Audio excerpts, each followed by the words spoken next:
All right, my name is Logan Quintana, and I'm going to be talking about why women and minorities have a harder time climbing up the corporate ladder and getting into top corporate positions.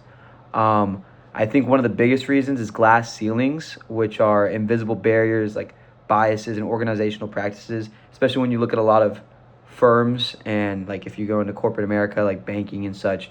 They're definitely white male dominated fields, and that's a ceiling where unfortunately like people are going to be like-minded, and like if a one white male sees another white male succeed, they're going to prefer that than someone else, which is an unfair stereotype, and it sets an unfair bias against either people of color or women. And we can also look at pay gaps as another example of that.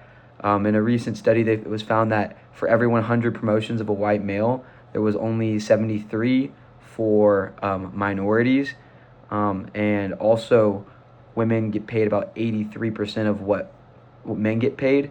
So it's unequal access um, to opportunities, and there's also mixed with pay gaps. So they're not getting paid as much. They're not getting access to um, maybe whether it could be different, whatever it is, in any business, whether it's a project, whether it's um, ability administration. There's roadblocks, unequal access.